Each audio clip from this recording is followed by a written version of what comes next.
आज के इस कार्यक्रम के उद्घाटन करता दर्शन शास्त्र के जाने माने विद्वान और भारत सरकार की संस्था जो दर्शन शास्त्र में शोध में के उन्नयन हेतु प्रयासरत है, भारतीय दार्शनिक अनुसंधान परिषद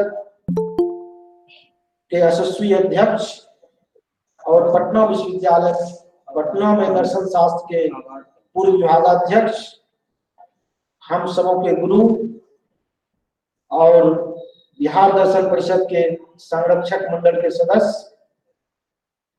तथा दार्शनिक त्रैमासिक जो कि अखिल भारतीय दर्शन परिषद की शोध पत्रिका है और दर्शन शास्त्र के क्षेत्र में जिस पत्रिका को सर्वाधिक प्रतिष्ठा हासिल है, उस पत्रिका के प्रधान संपादक प्रोफेसर डॉक्टर रमेश चंद्र सिन्हा से आग्रह करेंगे कि सर आप आए और आज के इस कार्यक्रम का उद्घाटन भाषण दें। Professor doctor Ramesh Chandra Sinha. मैं भी अपने को उसी कैटेगरी में, चूंकि उद्घाटन करना है और विषय के बारे में अभी हमको जानकारी हुई, शिक्षा व्यवस्था आज कल कल आज और कल, ये एक अपने आप में बहुत ही ये अभिव्यक्ति महत्वपूर्ण है। कल, आज और कल। एक पत्रिका आती है जिसका नाम है आजकल। आप लोगों में बहुत सारे लोग पढ़ते होंगे आजकल। भारत सरकार इस पत्रिका को कहीं भी बुक स्टॉल पर आजकल ये पत्रिका मिल जाती। तो कल, आज और कल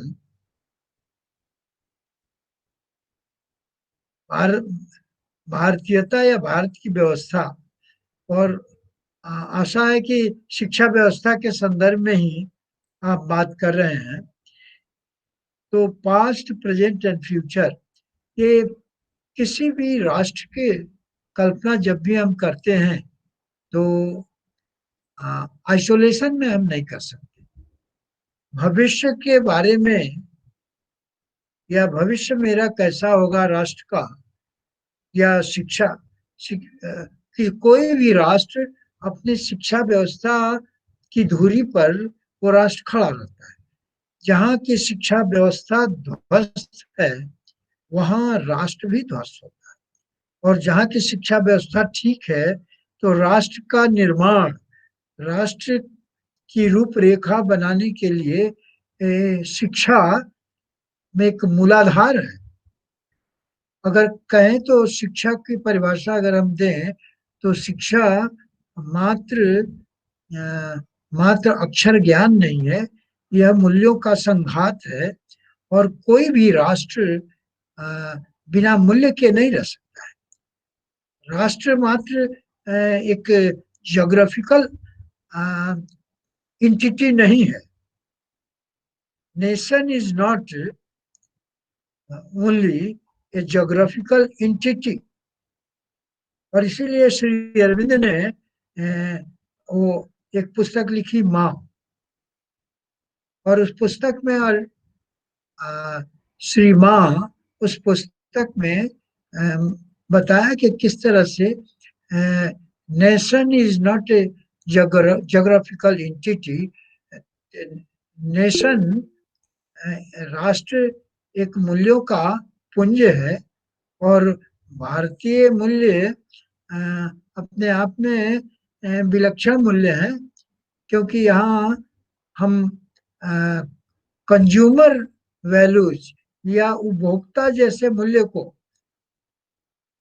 भौतिकवादी मूल्य को हम उतना प्रश्रय नहीं देते हैं, क्योंकि मनुष्य की संरचना ऐसी हुई है कि वह शरीर, मन और इन दोनों के ऊपर एक अध्यात्म, हमारे यहाँ मनुष्य की परिभाषा भी करते हैं तो मनुष्य को मात्र हम बौद्धिक प्राणी नहीं मानते, बल्कि हम इसको आध्यात्मिकता के साथ जोड़कर मनुष्य को, man is not only a physical और psychological being but man is a spiritual being.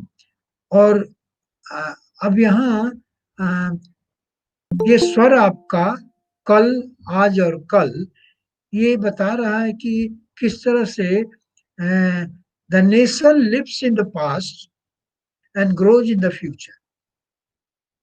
राष्ट्र राष्ट्र भी एक राष्ट्र को हम एक जीवंत मानते हैं, और इसका रूट, इसका जड़ परंपरा में है। और जब उस परंपरा से हम वर्तमान में आते हैं और फिर वर्तमान से हम भविष्य की रचना करते हैं, तो हमारी जो शिक्षा नीति बनी है अभी, उस शिक्षा नीति को ध्यान में रखें तो निश्चित ही ये शिक्षा नीति भावी राष्ट्र का निर्माण कैसे होगा इस पर अधिक बल। और निश्चित ही जो शिक्षा नीति आई है, तो विगत वर्षों में हमारी शिक्षा नीति किस तरह से उपनिवेशवाद, औपनिवेशिक शिक्षा नीति रही है और वर्तमान उसका भुक्तभोगी है, और भविष्य इस उपनिवेशवाद से मुक्त होकर एक नई दिशा की तलाश ये नई शिक्षा करती है। तो नई शिक्षा किस तरह से, या राष्ट्रीय शिक्षा भव्य परंपराओं से जुड़ते हुए, क्योंकि कोई भी निर्माण आकाश पाताल में नहीं कर सकते, शून्य में निर्माण नहीं होता, और वर्तमान भी अपने आप में नहीं होता है।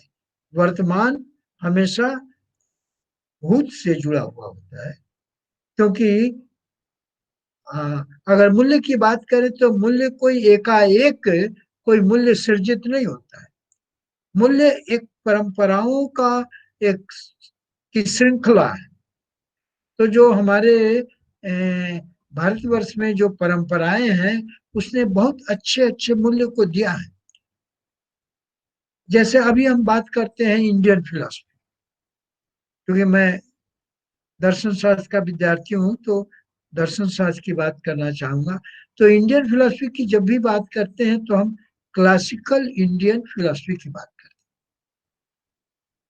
हैं। ऐसा नहीं है कि और कोई भी सार्थक विमर्श, भारतीय दर्शन पर कोई भी सार्थक विमर्श जब भी होता है, तो हम अपने परंपरागत दार्शनिक दर्शन शास्त्र की बात करते हैं, और उस परंपरागत दर्शन शास्त्र के आधार पर हम नए दर्शन की सृजना की बात, फिलोसोफाइजिंग इज ए क्रिएटिव एक्टिविटी, और philosophizing is a creative activity, and that creative activity cannot be uprooted from the past.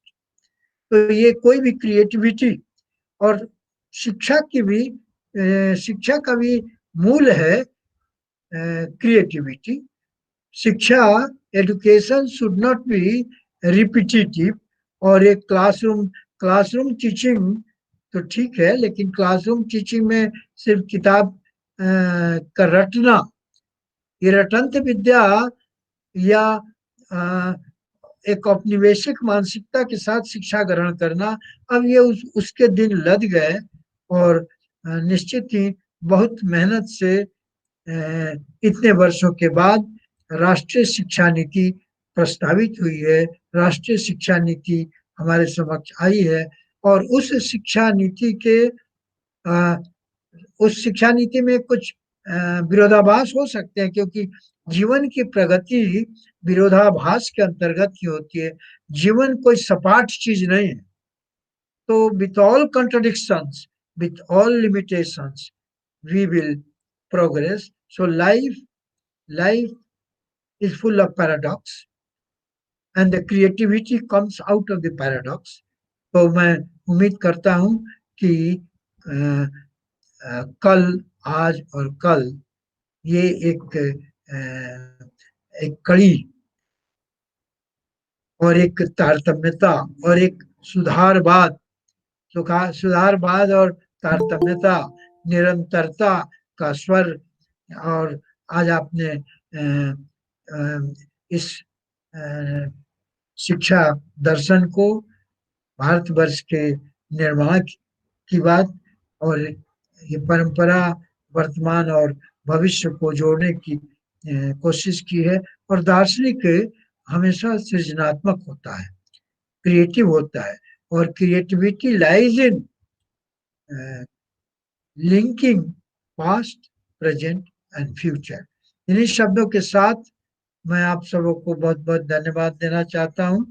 Sudhanshu जी ने आपने मुझे ये अवसर दिया, और जो ऑफ द रिकॉर्ड मैं बिल्कुल बिल्कुल मुझे याद भी नहीं था कि आज जाना है, या प्रॉमिस जरूर किया था कि जाना है, लेकिन मैं इतना गुम हो गया। विवेक चूड़ामणि का जो पाठ चल रहा था उसके अंतर्गत भूल गया, तो इसके लिए मुझे क्षमा करेंगे। और आपने मुझे याद किया, बुलाया, इसके लिए बहुत बहुत आभारी हूँ। धन्यवाद।